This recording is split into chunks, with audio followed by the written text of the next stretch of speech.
Après l'oxygène, l'eau est l'élément le plus important pour notre organisme. Elle est indispensable à l'ensemble des processus vitaux. Et il ne faut pas attendre d'avoir soif pour boire. Les fluides occupent quasiment tous les espaces dans notre corps, autant à l'intérieur qu'à l'extérieur des cellules. Et nous sommes faits d'une grande quantité d'eau, tout comme notre planète.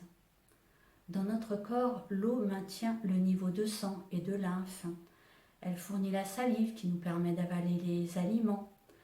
Elle sert de lubrifiant pour les yeux, les articulations. Elle maintient la température du corps.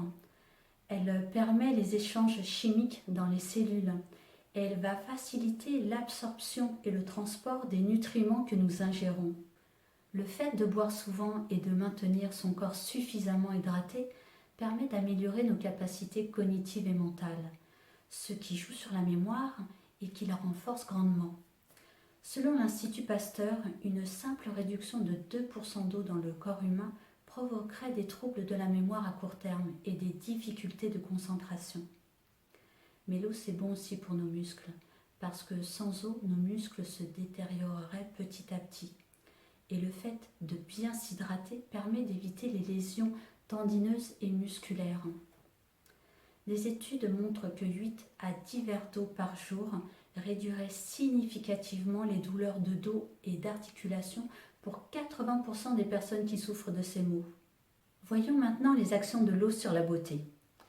La consommation d'une quantité d'eau suffisante par jour permet de maintenir le taux d'hydratation de l'épiderme à un niveau normal et de prévenir l'apparition des ridules prématurées. La peau va s'en retrouver plus souple, plus douce. Ça, c'est quelque chose dont j'ai fait l'expérience il y a quelque temps déjà. J'ai eu une période de ma vie où je ne buvais pas suffisamment et j'ai eu la peau des jambes toute sèche. Et quand j'ai pris conscience de l'importance de bien m'hydrater, je me suis mise à boire beaucoup plus et cette sécheresse a totalement disparu. L'eau contribue également à l'élimination des toxines dans l'organisme. Le teint s'éclaircit. Elle peut être aussi un appui important pour l'atteinte des objectifs de perte de poids. C'est aussi un coupe-faim très efficace pour éviter de grignoter entre les repas. Une petite faim et hop, un verre d'eau pour éviter tous les inconforts au niveau de l'estomac. Pour avoir une peau rayonnante de santé et un corps joliment sculpté, la quantité d'eau nécessaire est de 6 à 10 verres d'eau par jour selon la saison. Le meilleur moment pour boire de l'eau dans la journée est le matin au réveil et une demi-heure avant le petit déjeuner si vous en prenez un. Après, vous pouvez boire tout au long de la journée, mais pas pendant les repas. Et évitez de boire au moins 1 heure et demie après chaque repas. Mais il n'y a pas que l'eau. Vous pouvez aussi consommer des jus, des bouillons, des boissons chaudes. Il y a de récentes études qui démontrent que l'eau des aliments serait mieux retenue que l'eau des boissons. Gardez toujours à l'esprit que les fruits et légumes contiennent environ 80 à 95% d'eau. Et pour avoir une idée un peu plus précise de votre apport hydrique quotidien, sachez que les poissons et les viandes en contiennent entre 65 et 70%, les produits laitiers entre 50 et 30%, le pain environ 30% d'eau, les biscottes et les fruits secs environ 5% et les céréales que l'on consomme le matin seulement 3%.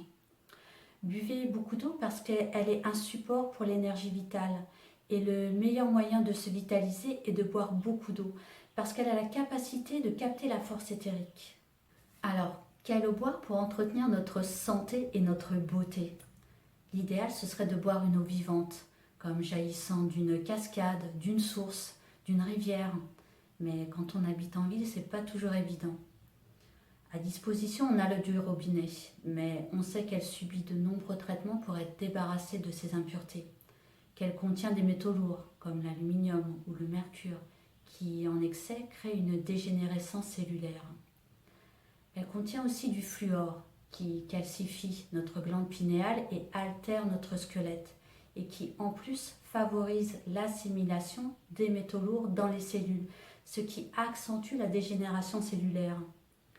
Elle contient également des pesticides ou des résidus de médicaments, comme les pilules contraceptives ou les antidépresseurs.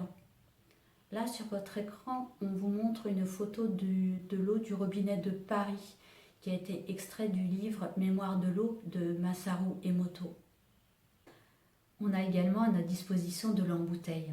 Elle peut être bonne, mais elle stagne dans des contenants en plastique qui altèrent ses qualités premières. C'est-à-dire que le plastique empêche tout mouvement et puis il y a des particules du plastique qui migrent dans l'eau, telles que le bisphénol A. Et en plus, aujourd'hui, on trouve une quantité de bouteilles en plastique partout sur la Terre. C'est une vraie catastrophe écologique. Alors, comment faire? Regardez cette vidéo de Tal Chaleur qu'on vous a mise sur l'importance de s'hydrater. Vous y trouverez beaucoup d'informations complémentaires vraiment importantes. Nous vous montrons comment Cécile et moi nous procédons pour nous hydrater de la façon la plus optimale possible. Première étape, c'est la distillation de l'eau. Cette étape prend plusieurs heures. Il est bien de le faire la nuit parce que le prix du kilowatt coûte moins cher. Voilà, donc une fois qu'on a distillé l'eau, nous obtenons de l'eau pure. Puis nous mettons l'eau distillée dans une carafe fleur de vie. La fleur de vie est la matrice de la création. Je vous montre bien le symbole.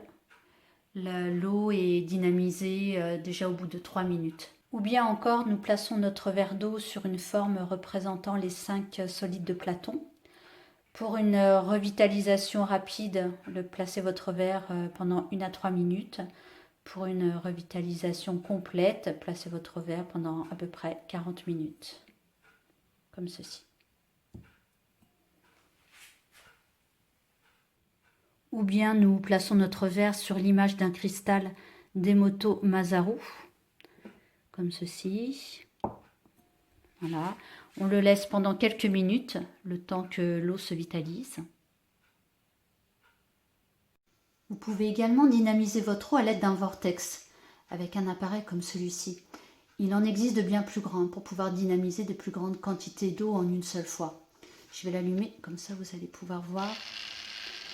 Une main, c'est pas évident. Ça y est, c'est parti. Donc là, on voit bien la formation du vortex. Je viens dynamiser l'eau. Hop, déposer. Alors le vortex, il va élever le taux vibratoire de l'eau. Il va nettoyer les mémoires et les empreintes électromagnétiques qui sont contenues dans celle-ci. Il va favoriser une meilleure assimilation des nutriments et des oligo-éléments.